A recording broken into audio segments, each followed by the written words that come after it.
Hi, this is Vijay Kesari and welcome to Andhra Podcaster, where we discuss questions, perspectives and possibilities focused on development of Andhra. Friends, నేను మీతో ఈరోజు ఒక challenge విసురుతున్నా. నేను మీకు ఇప్పుడు చూపించబోయేది CBN గారు మాట్లాడింది. ప్రపంచంలో ఏ లీడర్ అయినా కానీ ఇలాగా మాట్లాడుంటే చూపించండి చూద్దాం. ఏపీ పరువు ఎలాగ తీశారంటే, ఇది చూశాక మీ గురించి నాకు తెలీదు, నేను చూశాక నాకు ఎలా అనిపించిందంటే, అబ్బా ఈయన మన ఏపీకి సీఎం అని నాకు అనిపించింది. ఇది జరిగింది కూడా ఢిల్లీలో సిఐఐ యాన్యువల్ బిజినెస్ సమ్మిట్లో ఆయన అటెండ్ అయ్యి ఆయన అక్కడ మాట్లాడారు. జనరల్గా అంతా బోరింగ్గానే ఉంటుంది, ఆయనకైనా సెల్ఫ్ గోల్స్ వేసుకొని వచ్చేస్తారు, ఇదే ఆయన యూజువల్ ప్యాటర్న్. కానీ ఈసారి మన ఆంధ్ర స్టేట్ పరువు తీయడమే కాకుండా అసలు ఆయన ఇచ్చిన రెస్పాన్స్ చూడండి. మీకు ఇప్పుడు ఆ క్లిప్పింగ్ చూపిస్తాను, ఆయన ఏం మాట్లాడారు. ఫస్ట్ మీరు ఆయన అడిగిన క్వశ్చన్ కేర్ఫుల్గా వినండి. ఆయన ఇంగ్లీష్లో అడుగుతారు, అక్కడ అటెండ్ ఒక ఆయన సిబిఎన్ గారిని ఇంగ్లీష్లో అడుగుతారు. ఫస్ట్ అది వినండి, నేను దాని తర్వాత తెలుగులో కూడా మీకు ఎక్స్ప్లెయిన్ చేస్తాను. Good evening sir. I remember the mid-90s working with you and traveling all over Singapore, Malaysia, and I recall all that you said. So I had heard your vision then, and I'm hearing your vision now, always ahead of the curve. My compliments, sir. Thank you. The question I have for you is that while there are the top frontline states in this country are all falling over each other to attract investments. They're rolling out the red carpet in so many different ways. Viability gap fund, incentive, free land, free utilities, waiver of local taxes, all kinds of packages are being offered, and this is called today competitive federalism. In this milieu where many states are offering all kinds of incentives and attractions for attracting industry, how do you think competitive federalism will play out specifically vis-a-vis your vision of being at the front line of attracting investments? మీరు అక్కడ గమనించారా, అడిగిన వ్యక్తి ఆయన ఎవరో కొత్త వ్యక్తి కాదు, సిబిఎన్ గారికి. సిబిఎన్ గారితోనే 1990s ఆల్రెడీ వర్క్ చేసిన వ్యక్తే. సిబిఎన్ గారు ఏంటో ఆయనకు తెలిసి అయినా కూడా ఆయన ఏమడిగారు, ఈ దేశంలో ముందంజలో ఉండే ఎన్నో రాష్ట్రాలు ఇన్వెస్టర్స్కి రెడ్ కార్పెట్ వేస్తున్నాయి. ఇన్వెస్టర్స్కి ఏవి కావాలంటే అవి ఇస్తున్నాయి. వైబిలిటీ గ్యాప్ ఫండింగ్ అని, ఇన్సెంటివ్స్ అని, ఫ్రీ యూటిలిటీస్, లోకల్ ట్యాక్సెస్ని వేవ్ ఆఫ్ చేయడం, ఇలాంటివి ఇన్వెస్టర్స్కి ఫ్రెండ్లీగా ఉండడానికి ఏవి కావాలంటే అవి చేస్తున్నాయి. మరి ఈ ఇన్వెస్టర్స్ ఆ ముందంజలో ఉన్న రాష్ట్రాల కన్నా కూడా మీ స్టేట్కి రావాలి అంటే ఎందుకు రావాలి అని చెప్పి ఆయన అడిగారు. ఇది లీడర్ ఆఫ్ ద స్టేట్కి, చీఫ్ మినిస్టర్కి ఒక పెద్ద అవకాశం, most valuable opportunity.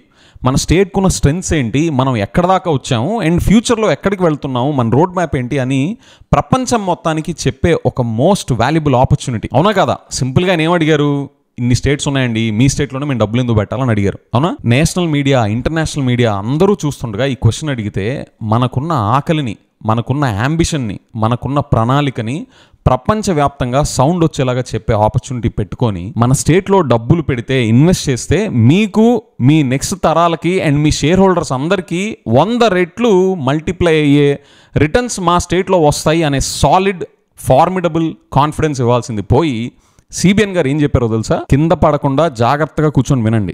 In this milieu where many states are offering all kinds of incentives and attractions for attracting industry, how do you think competitive federalism will play out specifically vis-a-vis your vision of being at the front line of attracting investments? No, I am very happy your question. Recently some friends, I don't want to refer them, I don't want to expose them, they came and told me, sir, 20 years back we used to go to different states, different leaders. Straight away they used to say, what CBN is doing, you do same thing for me. That was the demand at that time. Sir, now there are some changes in India. They are asking some specific areas for development. That is the change. At the same time, there are so many brands, only few brands will have value. That is, if you see China, they are having a problem. Some brands, global brands are there.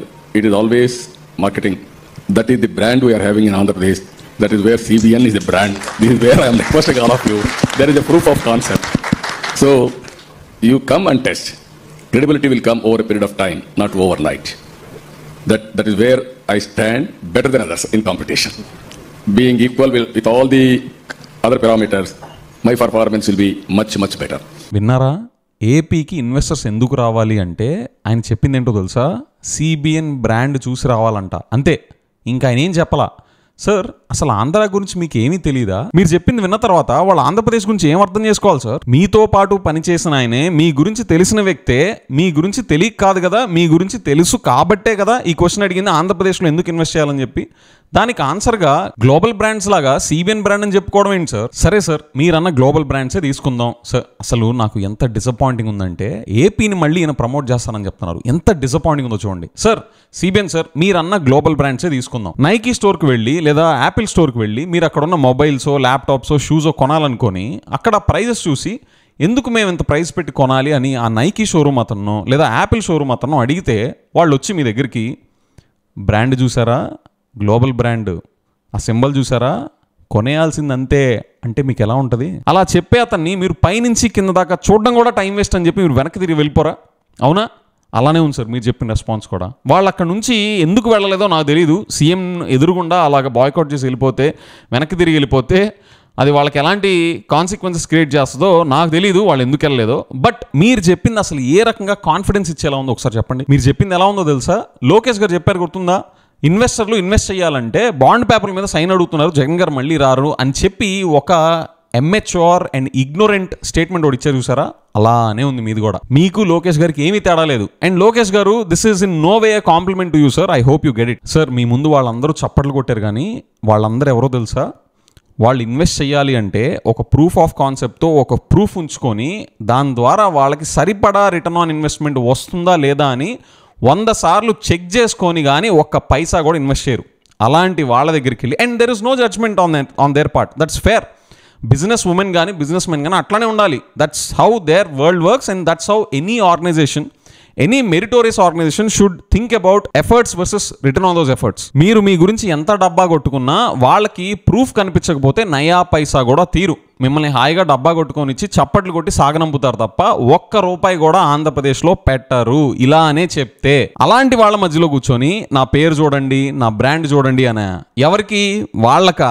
మీరు నిజంగా performer అయితే 2014 to 19 ఏం perform చేశారు, ఏం achieve చేశారు 5 ఏళ్లలో అని చెప్పి ఒక 5 విషయాలు చెప్పు ఉండాల్సింది. చెప్పుకోవడానికి ఏమీ లేకపోతేనే ఇలాగ బ్రాండ్ పేర్లు చెప్పుకుంటారు సార్. అండ్ బ్రాండ్స్ అనేవి డబ్బా కొట్టుకోవడం వల్ల బ్రాండ్స్ ఫామ్ అవ్వవు, డెలివర్ చేయడం వల్ల బ్రాండ్స్ ఫామ్ అవుతాయి. డెలివర్ చేయకుండా కేవలం డబ్బా మీద నడిపించే బ్రాండ్స్ పాలిటిక్స్లో ఉంటాయి తప్ప బిజినెస్లో ఉండవు సార్. ఇవి మీకు తెలీదా? మళ్ళీ ఏమంటారు? Credibility will come over a period of time, not over night అన్న. మీ క్రెడిబిలిటీ ప్రూవ్ చేసుకోవడానికి ఎన్ని దశాబ్దాలు ఇచ్చారు?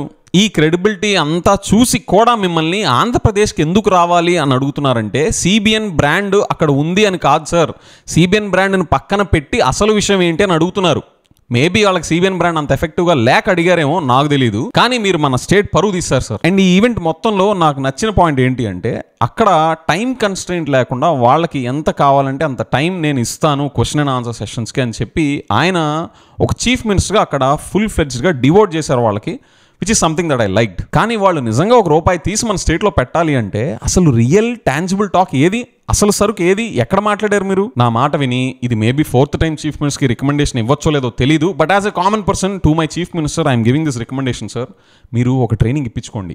ఏపీ పరువు పోకుండా ఏపీని ఎలా రిప్రజెంట్ చేయాలి, ఏపీని ఎలా ప్రమోట్ చేయాలి. మీరు డబ్బా కొట్టిందంతా పక్కన పెట్టేసేయండి. ఏపీని ప్రమోట్ చేస్తాను, బాలాజీ, తిరుమల బాలాజీని ప్రమోట్ చేస్తాను అయినా ఇంకెక్కడైనా చెప్పుకోండి. కానీ ఇలాగ ఇన్వెస్టర్స్ దగ్గరికి వెళ్ళినప్పుడు నిజంగా ఒక చీఫ్ మినిస్టర్గా ఏపీని ఎలా ప్రమోట్ చేయాలి అని చెప్పి మీరు ట్రైనింగ్స్ తీసుకోండి. ఈ మిగతా 4 ఏళ్ళ టైం అన్నా సేవ్ అవుద్ది. లేదనుకోండి 2014 to 19 ఈ స్టేట్ ఎంత వెనక్కి వెళ్ళిపోయిందో దానికి 100 రెట్లు వెనక్కి వెళ్ళిపోద్ది. కనిపించేస్తున్నాయి, ఆ సైన్స్ అన్ని కనిపించేస్తున్నాయి. ఫ్రెండ్స్, మీరు కూడా సీఎం సిబిఎన్ గారు మన స్టేట్ పరువు తీయకుండా ఏపీ గురించి తెలుసుకొని ఇన్వెస్టర్స్కి ఎలా ప్రెజెంట్ చేయాలి, ఇన్వెస్ట్మెంట్స్ తీసుకురావాలంటే దాని మీద ఆయన ట్రైనింగ్ తీసుకోవాలని మీరు అనుకుంటే కామెంట్స్లో ట్రైనింగ్ అని టైప్ చేయండి. చూద్దాం మీ సీరియస్నెస్ సిబిఎన్ గారికి కమ్యూనికేట్ అయ్యి ఆయన ట్రైనింగ్ తీసుకొని ఇలాంటి తప్పిదాలు ఫ్యూచర్లో చేయకుండా వస్తారేమో చూద్దాం. With that I will see you in the next episode. By.